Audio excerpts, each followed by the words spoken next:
So I'm going to shift gears now and introduce our next panel. I have the honor of introducing our moderator for your next session.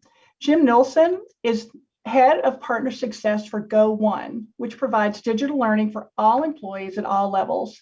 We are so grateful to Go1 for being one of the top sponsors at this year's Future of Work Summit.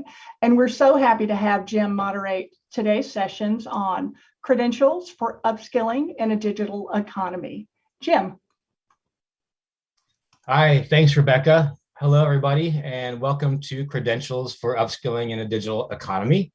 As Rebecca said, my name is Jim Nilsson, Head of Partner Success for Go1. Very grateful for the opportunity to be with you today, and very proud of the partnership we've built with EdCast over the past few years. Today's topic is really important, and it really piggybacks off the last session. It was a great session for sure. And we're going to focus in on the credentials for upskilling in a digital economy. And we're excited to be joined by four very talented panelists. Lindsay Rice is Director of Member Services for the Institute for Corporate Productivity, also known as I4CP. I4CP is a human capital research firm who provides research and insights that help organizations better anticipate, adapt, and act in a constantly changing business environment. Lindsay has held HR practitioner roles at Rolls-Royce, L Brands, Nationwide, and Honeywell, and brings 15 years of experience to the conversation. Hosam Negar is the Director of Innovation and Learning at the Thomson Foundation.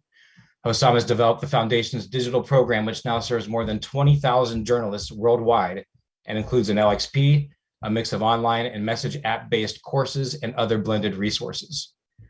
Nathan Jones is the Director of B2B Product Development at the University of Phoenix, enabling organizations to access emerging talent pipelines created through innovative partnerships between higher education, employers, and training providers. Nathan currently combines his 18 years of leadership and the unique capabilities of the University of Phoenix to deliver a range of talent acquisition, reskilling, and upskilling solutions for employers.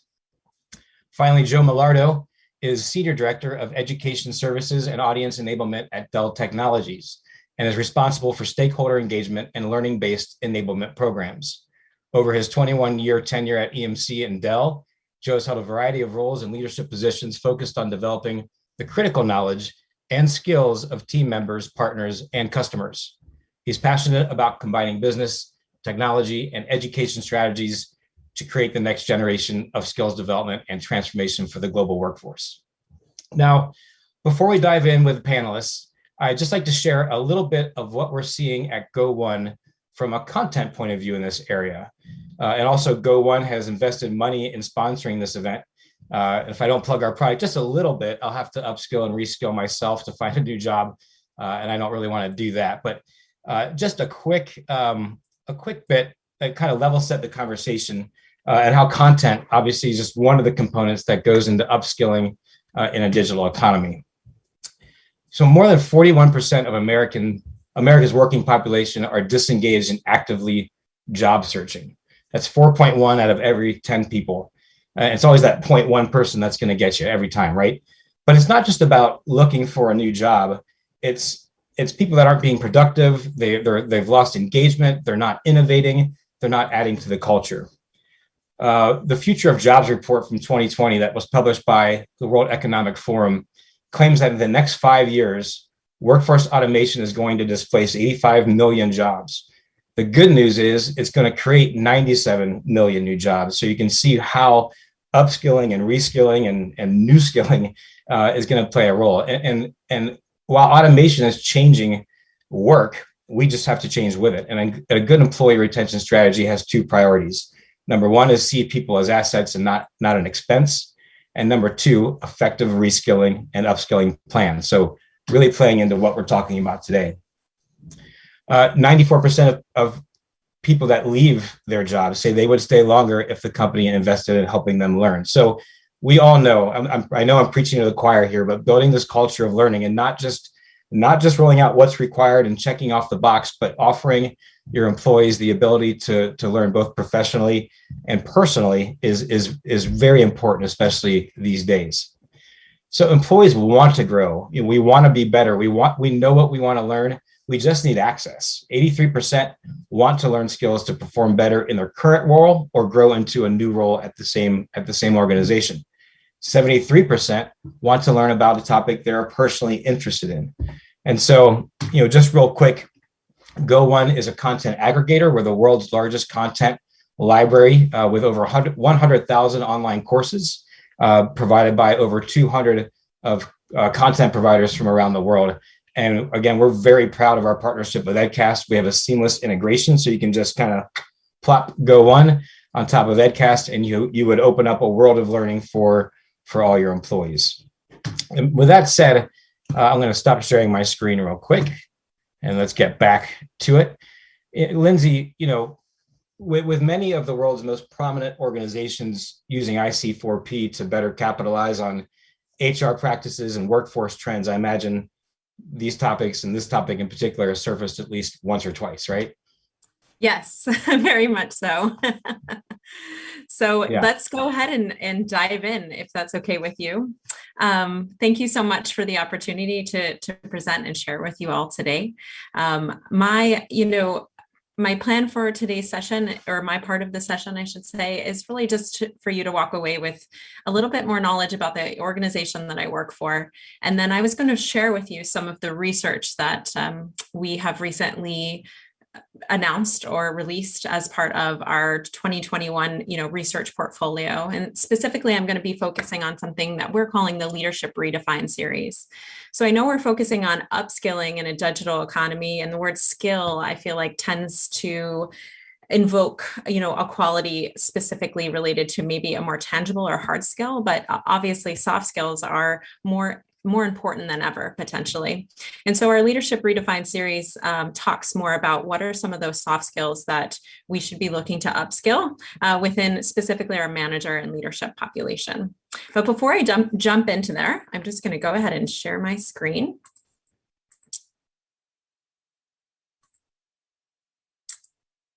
Okay, so I just wanted to begin by sharing with you a little bit about I4CP, or the Institute for Corporate Productivity. We are very much a research firm that's focusing on developing next practices, or what we call next practices. We identify next practices as being implemented by high performance organizations to help you see what's coming around the curve.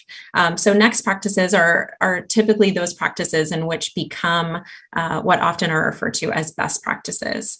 We specifically focus our research within the human capital field, and we produce more of it than any other research firm in the world. We're pretty proud of that.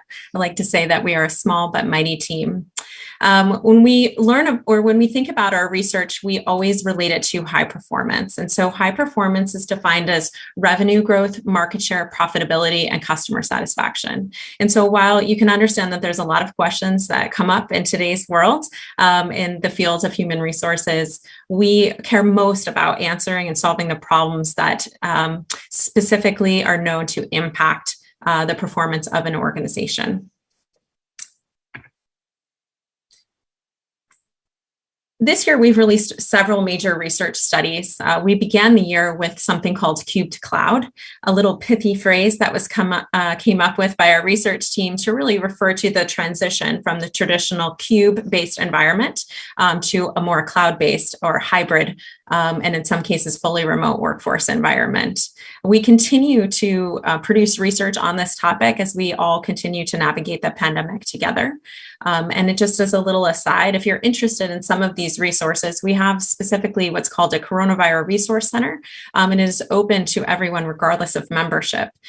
So we're really excited to kind of continue to share in many of the practices that we learn and help do our small part in helping everyone kind of work through the pandemic together.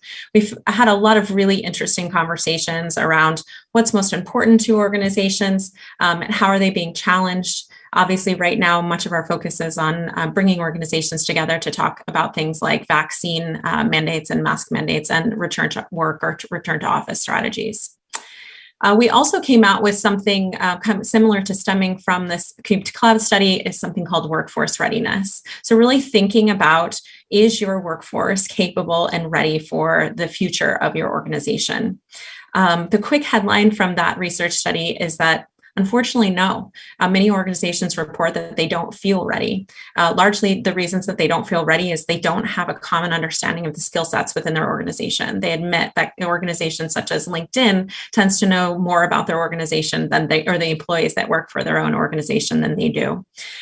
So when we think about upskilling and learning, it ties really nicely into this workforce readiness study.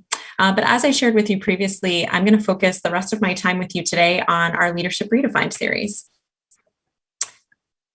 So our Leadership Redefined series is a study which explores leadership behaviors that have become more or less important in 2020 or in the context of the pandemic, as well as new behaviors that have emerged. As you can imagine, in 2019 or pre-pandemic, the types of behaviors that many consider to be important from an upskilling perspective likely changed throughout the pandemic.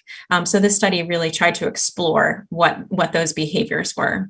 We compared this against 6 dependent variables, including market performance, performance compared with the industry, culture, purpose, engagement, and capability in 2021 and beyond. We studied 69 leadership behaviors in total and had 673 respondents. So drum roll, please. Here are the big results. So we came up with many results, as you can imagine, from the study and lots of learnings and key takeaways. But given the amount of time we had today, I thought I would just primarily share this with you. So remember these 6 dependent variables on the side here on the left. So we found that there are 6 positively linked to all of the dependent variables. So 6 behaviors that you could argue are the most important or emerged as the most important. So I know you can all read the screen here, but we'll just quickly go through them. So learning and best practices are freely shared across the organization, identifies and breaks down structural silos, develop talent to address changing business needs, builds relationships at all levels within the organization, and helps others establish productive connections, networks across the enterprise, and finally, sponsors top talent for visible and challenging opportunities. So from a learning perspective, I think we can take away several important factors from this slide, but I really wanted to focus on this one behavior in particular that I've highlighted here. So learning and best practices are freely shared across the organization. So when we think about learning and why it's so important in the context of the future of upskilling for our employees, this is emerging as one of the critical talent features of, our future managers of the organization. There's lots of implications too, of course, not just how we are doing that, but also how we are making sure or measuring that our managers are doing that to ensure that employees remain, engaged and connected, especially in this, fully remote or digital economy and world that we are living in now. It's arguably more important than ever. I just put these up here, like Jim, just to kind of do a little bit of a greater plug in terms of seeing some output of the work that we actually do. These are 2 examples that of infographics that have stemmed from this particular study. They're just different ways of highlighting and looking, across the findings from this particular study. Here on the left, you have 7 leadership behaviors which strengthen culture and purpose. And here on the right, you have 14 leadership behaviors that we believe are essential for the future. And you can see each of these colored boxes are linked or grouped according to the areas of well-being, transparency, understanding, agility, and digital mindset. So in terms of key takeaways, because I know I'm kind of running short on time here, I just wanted to share again with you that the type of research that we do and that would ultimately benefit all of you would be to focus in on what are these leadership behaviors that I can be upskilling myself personally, or that I can be holding managers accountable for, or that I can be looking for in the future of the organization. We all want to be part of a learning organization. And I think the way in which we do that is that we ensure that that organization is looking for the right things to help build the future of the organization that you're a part of. Thanks so much, Jim. Yeah, that's great, Lindsay. That's really great thought leadership for the upskilling culture and behaviors among leaders in some really prominent organizations. So really appreciate you sharing that research with us in that organization. So nicely done. Shifting gears now to Hosam. A lot of times it's really easy to think of upskilling and reskilling in this corporate box. Like software developers can train on new languages and move up in rank, or managers that want to take courses on how to become a better leader. How does all this translate to the world of journalism, and how have you used credentials to further your mission? Thank you, Jim, and thank you for AdCast for this opportunity. So Thomson Foundation, it does work with journalists all over the world, and it was created in the 60s to help sort of have an environment where people would have access to reliable information. So traditionally, the media was the gateway to information. And we have kind of a difficult mission because we are working with people spread around the world, in different cultures, at different levels of skills, and so on. So, but what I'll focus on is how we try to use digital to kind of scale our work and work with a wide, identify like talented people and help them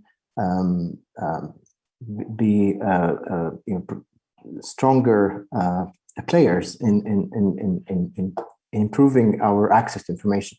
So if without ado, if I prepared some slides I'll share with you. So the basic problem, if it can be sort of summarized in a very simple way, if you can think of our culture, our sort of information ecosystem, at the moment we are kind of inundated with misinformation, and sometimes it's from cynical agents, and sometimes it's just ignorance or unintentional sharing of wrong information that looks right. And what we're missing is like sources that use the principles of journalism and to kind of act as almost like antibodies to this pollution of our system.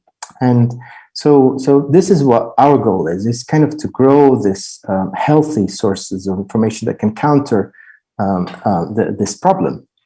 And this means that we have to find a lot of people, a lot of journalists, and help a lot of people be really clear about the principles of journalism and the way to identify kind of the truth within the limits of what is possible, and communicate it clearly. And then so the principles of truthfulness, accuracy, impartiality, and so that mindset and understanding, and being able to at the same time also be very skillful in telling the story and finding the stories that are relevant to their audiences, and telling them in a way that is interesting, engaging, compelling, and being able to do so across in a changing media environment, and being able to reach people on a constantly changing world of platforms, rising new social media platforms, changing algorithms, consumer habits, bubbles, etc., etc. And all of this in an environment that's really unstable, because the whole business model of the media industry is being disrupted and dominated by social media. So what does that mean specifically? As you know, is that we need to kind of, the way we worked out, and based also of surveys of employers and of the challenges, we do really need that sort of entrepreneurial digital mindset, which I'm sure has been referred to by other speakers in different contexts, which is this sort of focus on the end user and understanding what you're trying to do, understanding what they want, what they need, what their problems are, and to practice and experiment and learn and have that sort of feedback loop. And we need to be able to do this. If we want to do it at scale, we need to be able to do it remotely. So when we started back in we first launched in November 2017. We started with, we were one of the I suppose early users of AdCast, and we had an LXP, and within that we had to create our own content, because there's not a lot of journalism content available to plug into the system.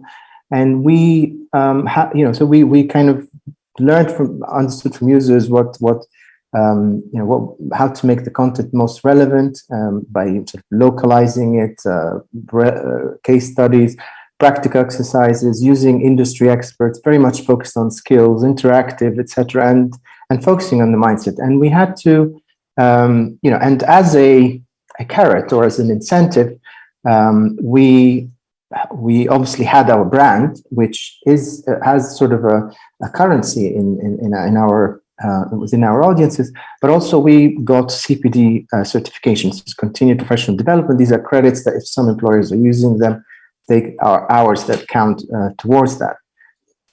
And obviously this was in the context of LXP, so there were also live chats and curated content, etc.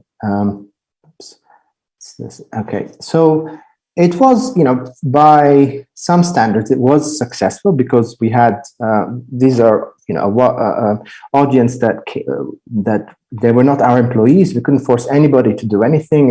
It's really getting people interested and involved. And we had quite a considerable engagement, so 50%. We had a lot of uptake and a very healthy completion rate. So 30%, I think the benchmark, if you look on the edX sort of figures, it's more like less than 10%, or maybe I think there's another figure I've seen as the benchmark is more like 15% or 16%. But the thing is, it's a bit of a shot in the dark because we had users taking some of the courses, picking and choosing what's useful for them, perhaps, and coming and going, and on average, maybe two courses per user. So we couldn't ensure that they learn properly, and also we didn't know what effect it's having on them. So how do we go from 12 hours CPD within 60-day average per user to something like 60 hours? How do we get people to go through a rigorous program and practice and try to really effectively learn and be able to apply these skills? And obviously we need something better than a carrot, maybe a carrot cake in this case. So one of the experiments we did is something we called it like a team challenge. And what we did is we added to the mix not just the credits, but we also added the opportunity for networking. We added the opportunity to connect with potential employers, not directly as a potential employee, but sort of to that part of that networking element, and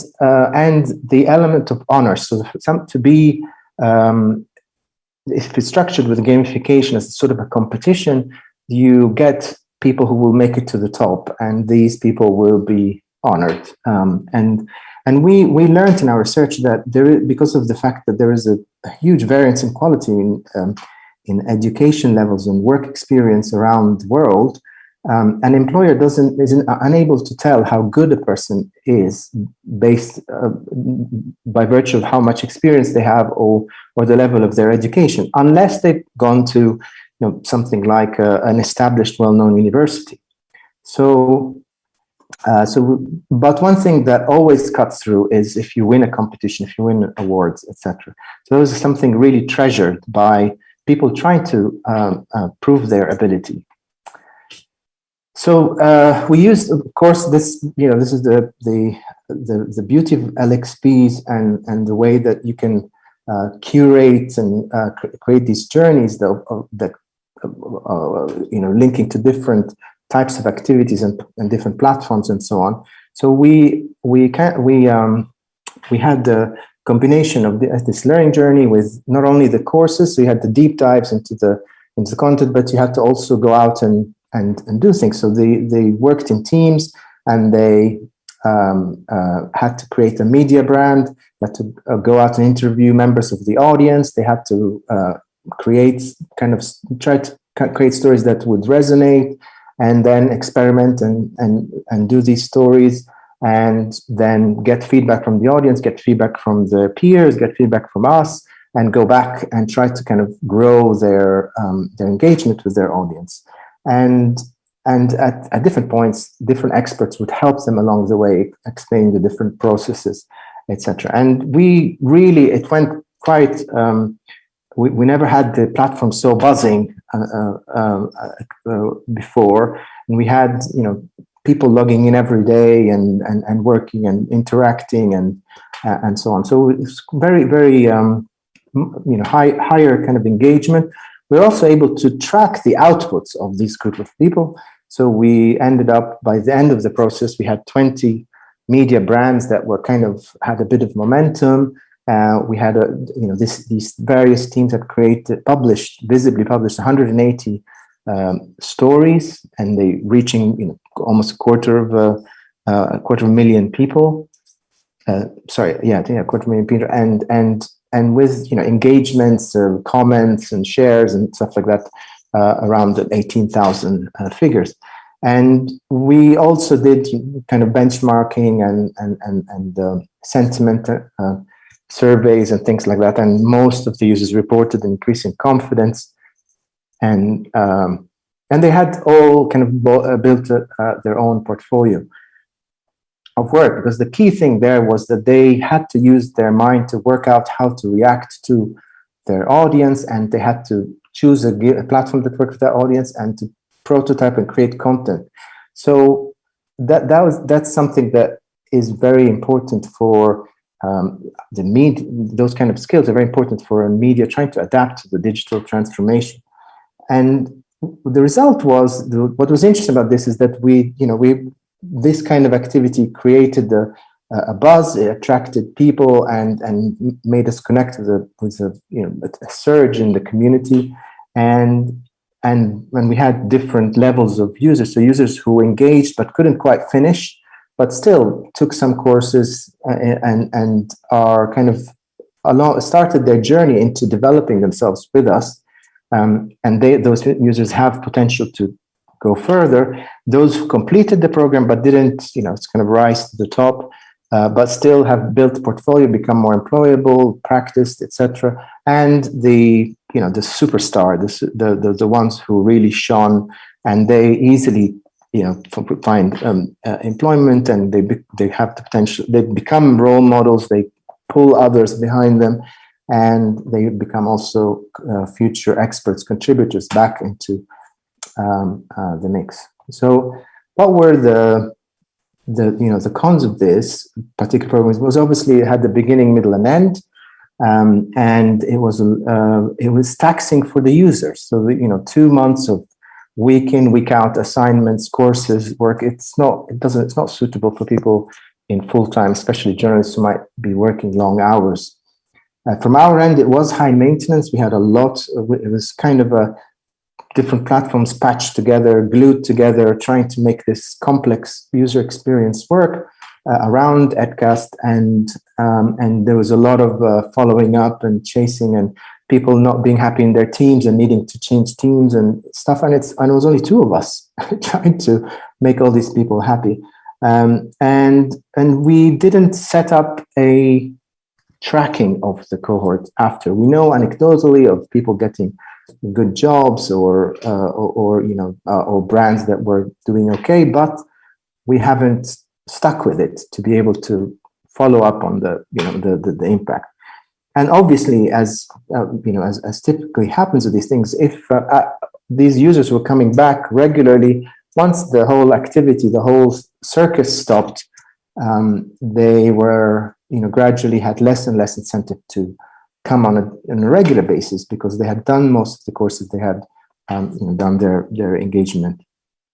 So now, but we learned a lot from that, and now we are in the process of designing something that it's lower key, but is built around the same principles, with kind of a connection of contents and pathways, but ignited by these kind of activities to bring people in, and then this time maybe find something to land on and continue in their role in their learning. And leveraging the Edcast curation technology, we were able finally to begin to customize the AI engine, curating from the internet around journalism topics. So we're very excited to be able to use that as one of the sources of fresh content on the platform. So key takeaways to conclude, yes, credentials, perhaps, they do help to create incentives, obviously, but just credentials are not enough. They have to lead to something. Obviously, self-esteem, status, etc., employability, they're really strong drivers. And obviously, you need to really try to make it as relevant as possible for all the parties involved. So for the potential employees, the potential employers, and in this case, the customers, which in this case is the audience, and this always goes without saying, is the user journey, the user experience. The competition, it was really fun, as well as it was hard work, but it was really fun working with people. We could see this sort of buzz that brought everything to life. So that excitement, it was really positive and a strong driver. And so that's it from that's really great stuff, Hosam. I know from our earlier interaction that providing a tool to provide the provability to employers is important to you, and it's just great to see how you're enabling that through credentialing in your EdCast LXP implementation across your whole organization. So also, I'd kill for a piece of carrot cake right now. I don't think I'm the only one. So, but it's really cool to see how you're providing the power. You're putting the power in the hands of the workers who have the necessary skills to get the correct employment and career growth. And speaking about career growth and learners, and Nathan, being with the University of Phoenix, you've got a front row seat to all types of learning and development. What are some of the trends that you're seeing in higher education credentialing? Yeah, thanks, Jim. I'm going to share my screen here and talk through a couple of things. Is that coming through for you, Jim? Are you seeing that okay? Yeah, looks good. Yeah, I'll start with a few marketplace trends that I don't think will surprise anybody when I share these, but they provide a nice baseline for us to have a conversation about where we think these trends are going. And EdCast is uniquely positioned to help with some of these trends. So during COVID-19, a lot of research was done around the future of work. And unsurprisingly, a lot of organizations have come to recognize that the core skills that they require their workforce to have are shifting rapidly, especially in this digital age. Included in that is that most organizations are seeing that a large portion, if not all of their workforce, will need to change their skills in the next few years. And there is a growing consensus that the solution to this is not going to be found in any one space, whether it's higher education or non-degree or alternative training. Our friends over at the Strata Education Group released a survey earlier this year that gave a very interesting insight. And this is probably where I can bring the most value today to those who are participating in this webinar, is to explain this insight and to talk about some of its implications. So what we learned is that the traditional approach of learning, which is going to college and then getting a job and then learning throughout your career, is shifting in part because higher education is becoming aware that the 4-year degree or the 2-year postgraduate degree is a pretty cumbersome block of learning. It's difficult to be agile, and those credentials are quite slow to obtain.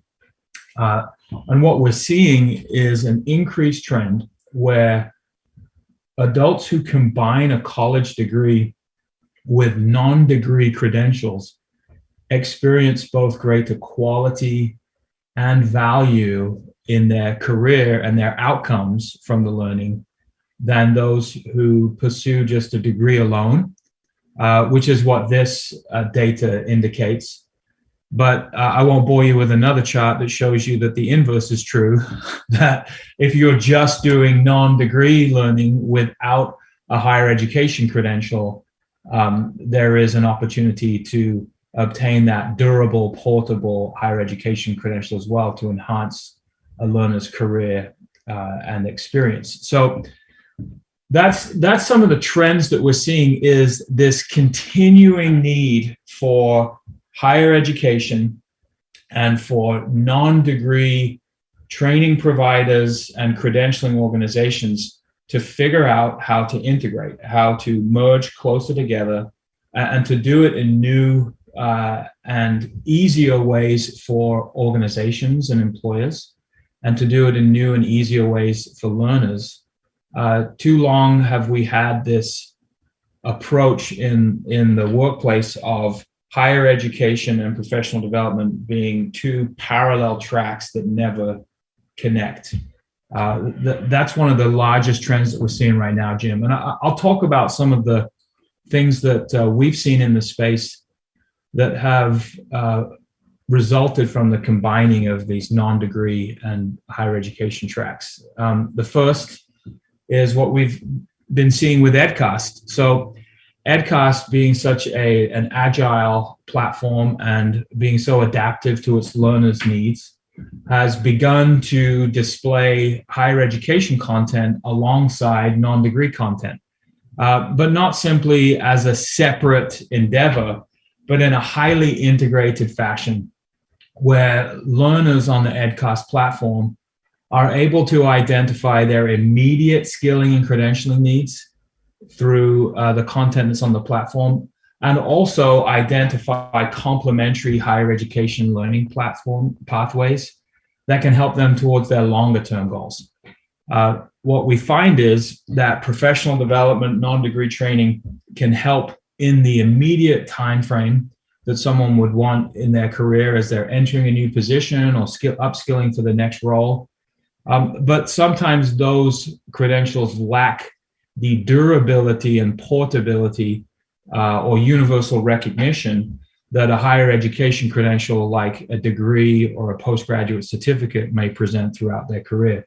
And by integrating them into a single platform, learners are able to, rather than jump back and forth from one another, pursue them as part of an integrated learning platform, or pathway, sorry. Another example is what University of Phoenix did last year with one of our learning partners of Manpower, where we saw a massive amount of displaced workers due to COVID-19. And Manpower and University of Phoenix made available a number of short form, we're talking about just a few weeks of training here, for displaced workers to be able to go out and obtain some new skills and transition to a more in-demand job during that time. And the university was able to award all of those displaced workers who completed those short-form professional developments college credit. Now, it was a small amount of college credit because it was a small amount of non-degree training, but this is an example of where the integration of non-degree and higher education can lead to a pathway where learners and workers are no longer forced to choose between higher education and non-degree learning. And then finally, another example is what we've been able to do with nationally registered apprenticeship programs and integrating apprenticeships with higher education. This is an example of one that the university has done with Woz Enterprises, founded by Steve Wozniak, where they are providing IT pre-apprenticeship and apprenticeship programs to learners who are looking to reskill into the IT field, where they pursue a full-time pre-apprenticeship training. They get screened and hired into companies that will put them through an ongoing apprenticeship. And all of that learning is articulated for college credits towards a degree, which can be up to a full year of a college degree from the non-degree training. So some of the most exciting things we're seeing in this space that learners and organization leaders should be looking towards are these integrations of non-degree and higher education credentials, which are creating new career pathways and enabling organizations to access new pools of talent who maybe historically would only have come through a certain track, say the higher education grad pool, but now may be at different stages in one of these integrated learning pathways. Yeah, that's really great stuff. It's amazing stuff, Nathan. You know, your perspective across degree, non-degree, and professional development programs and how you're influencing learners and shifting gears during these times, you know, really, really important stuff. So thanks for sharing all that. I know we're getting short on time, but don't want to slight anybody, of course. And Joe, I know there are some really exciting things happening around upskilling and future skills within Dell's service organizations. So can you talk to us a little bit about the framework you've developed and how you're enabling team member learning? Sure. Jim, can you see the screen that I'm sharing? Yeah, looks great. Yeah, great. So I think most of you know Dell. Dell Services is a multi-billion-dollar business. It's made up of over 30,000 team members globally. So about a year ago, we were given the charter to go define the what we call future-ready skills for Dell Services. So we're given a fairly blank canvas of digital literacy, human skills, and business acumen. And what we went and did was essentially a bottoms-up inventory across all the different pieces of Dell Services that netted over 600 possible future skills. We worked diligently to harmonize those down to 20 skill sets, which you see in the middle of the screen here. We further worked across the business to prioritize down to the 11 that ultimately made up a theme of a growth mindset. So the key here is, to focus on upskilling and to really make a difference. We wanted to make sure that we were aligned to the business priorities. We juxtaposed this against a bevy of external research, some of which you've heard here today, to validate that we were on target, which we were. So with this framework in place, what we did next was leverage our LXP through EdCast, which we've had for over 3 years now. The way we decided to do it, because it is an enterprise-wide solution for Dell, was to create a channel focused on services future-ready skills. From that, we took that channel and divided it into journeys where we could cover a collection of like skill sets. And then we created pathways that would then allow somebody to learn about the skill at different levels. So we have an awareness level, we have a practitioner level. And lastly, we have the smart cards that are a combination of Dell IP, third-party content. Some of it's free, some of it's paid for, like LinkedIn Learning. So we're targeting all 30,000 plus team members to engage in this content, which they have started. Each business within services has a slightly different consumption strategy. So I'd strongly recommend that if you create a framework like this, you do give the flexibility for it to be integrated into the normal enablement motions that the different businesses have, and look at it as a complementary upskilling program rather than something new or something that cannibalizes existing. So with some work we did internally that I'm very proud of, as well as our partnership with EdCast, we've got this in place now. We're up and running and we're consuming. So with that, I'll turn it back to you, Jim. Yeah, thanks, Joe. Really appreciate it. Great stuff. And thank you to all of our panelists. Thank you for everyone that attended the session. It was a really great session. Thanks for EdCast for putting this on. I'm going to hand things back over to Philip Levinson, VP and Head of Marketing for EdCast, who will introduce the next panel.